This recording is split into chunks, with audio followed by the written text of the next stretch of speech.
नमस्कार दोस्तों, इस वीडियो में मैं आपको सिखों और गोरखा सैनिकों के बीच हुई युद्ध को बताने जा रही हूँ। 1791 में कुमाऊं साम्राज्य को नेपाल में शामिल कर लिया गया था, जिससे पहाड़ी देश नेपाल पश्चिम में सतलज नदी तक फैल गया था। यह अभियान अमर सिंह थापा को सौंपा गया था, जिसे बाद में नैन सिंह थापा ने संभाला। 1807 में सतलुज के पश्चिमी तट पर स्थित उसने कांगड़ा किले को घेर लिया गया, जिससे वो कश्मीर तक अपना राज्य बढ़ा सके। 1809 की शुरुआत में कांगड़ा जागीर की अधिकांश भूमि को नेपाल में शामिल कर लिया गया था। हालांकि किला अभी भी कांगड़ा के राजा संसार चंद के अधिकार में बना हुआ था। उस समय कांगड़ा के राजा संसार चंद, जो कि गोरखों से परेशान था, उसने पंजाब में सिखों के बीच शरण ली। इससे पहले सिख महाराजा रणजीत सिंह कांगड़ा के शासक की सहायता नहीं करना चाहते थे, लेकिन कश्मीर घाटी, जो सिख सैन्य विस्तारवाद के लिए उनका अगला लक्ष्य था, की ओर एक नेपाली आक्रमण ने उनका मन बदल दिया। कश्मीर प्रभावी रूप से स्वतंत्र क्षेत्र था, जो अफगान गुटों से ग्रस्त था और सिखों और गोरखाओं दोनों ओर से घिरा हुआ था। महाराजा रणजीत सिंह ने एक सेना भेजी, जिसने 24 अगस्त 1809 को कांगड़ा की घेराबंदी की और गोरखा सेना को सतलज के पार वापस जाने के लिए मजबूर किया। रणजीत सिंह ने सतलुज को अपने राज्यों के बीच सीमा बनाने के लिए अमर सिंह थापा को एक प्रस्ताव भेजा।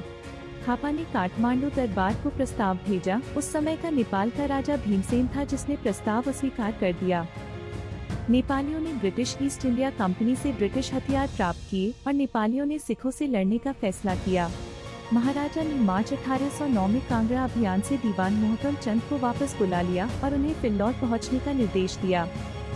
ब्रिटिश सरकार के साथ मामलों के निपटारे के बाद महाराजा रणजीत सिंह ने फिर से अपना ध्यान कांगड़ा की ओर लगाया।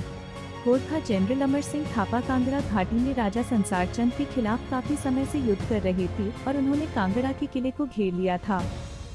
संसार चंद ने जीने की उम्मीद खो दी, इसलिए उसने अपने भाई फतेह सिंह को मदद मांगने के लिए महाराजा के पास भेजा।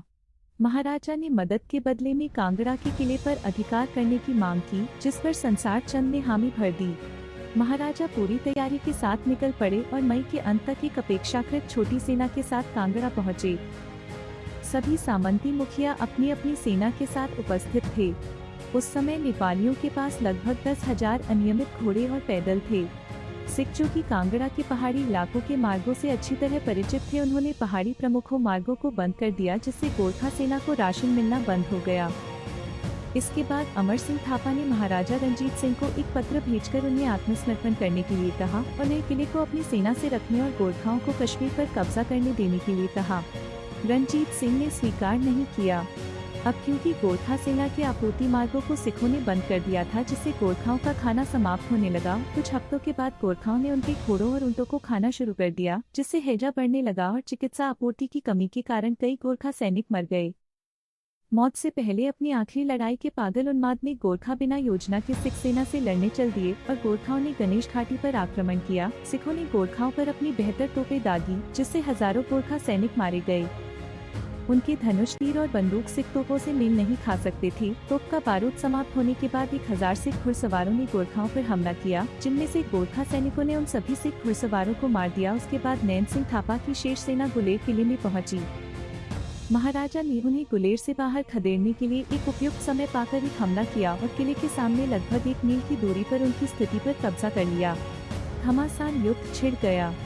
गोरखाओं ने निर्भीकता से लड़ाई लड़ी, लेकिन उन्हें पीछे हटना पड़ा। उसके बाद उन्होंने सतलुज के पास एक घमासान युद्ध किया, लेकिन थके और भूखे गोरखा सैनिक वीर सिख सैनिकों का सामना न कर सके और लगभग सभी गोरखा सैनिक मारे गए।